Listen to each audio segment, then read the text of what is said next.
Peter! Peter, come in, come in. How are you, my boy? Oh, very fine, thanks. I got your letter. I was very excited.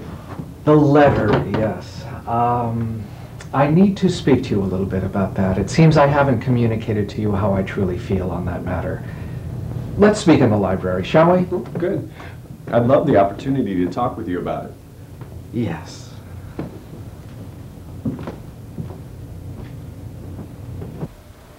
What a wonderful library. Peter, why don't you sit down?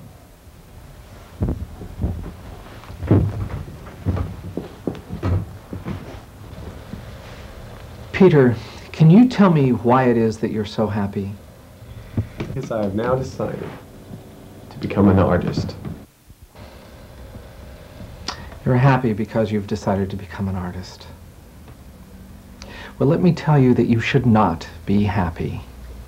Now that you've decided to be an artist, you should be terribly, terribly distraught. You should mourn this day. When you're old, you should look back and you should curse this day above all. I don't understand. Peter, you need to understand that what I wrote to you in that letter did not convey my true feelings. Oh, it was the truth, yes, but this truth that I've led you to believe is far more dangerous than if I had told you a lie. What I wrote, those mere axioms of the form, give you such an incomplete idea of what the life of an artist truly is.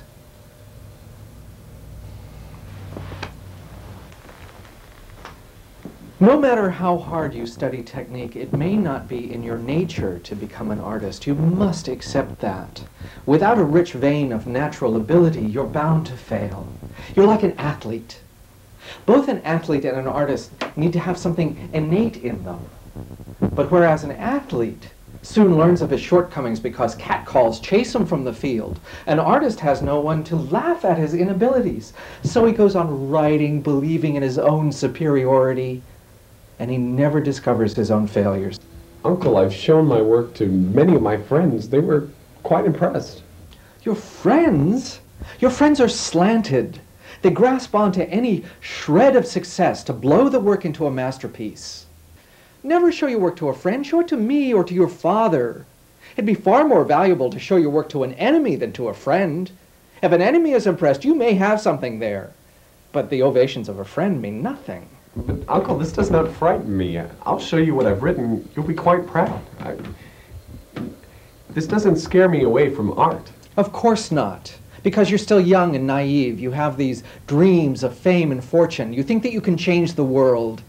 Well, you can't. No one can. Don't lift your head above the clouds and think that you're superior to everyone. You think that you'll have this godlike existence, that you'll be immortalized through your work.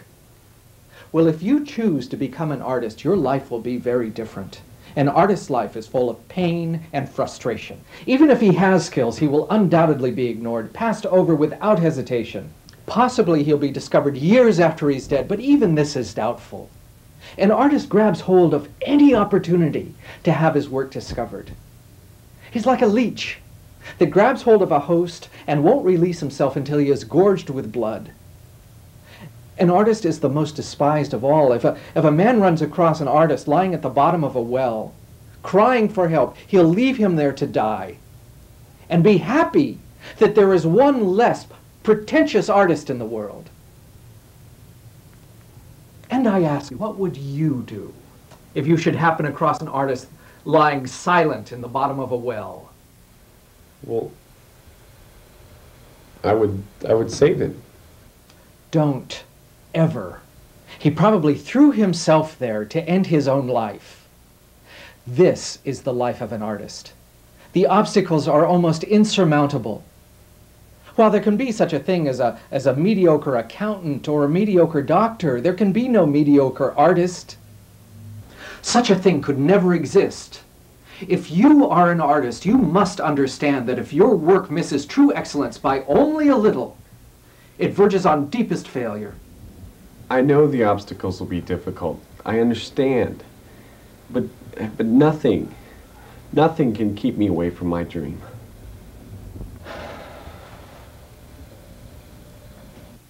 It was then that I realized the futility of it all, and I soon sent him on his way. I could never convince him. He had to live it. Young and full of ambitions, he and any of that age would only look upon my words as if I were a lecturing mother, just tiring and monotonous. He left my home still fully convinced that he would succeed in his dreams. This madness which had taken him is seemingly unavoidable. So many believe they can defy the odds, that they will be the one. The multitudes of young race out, reaching for their dreams, never seeming to realize the near impossibility of success.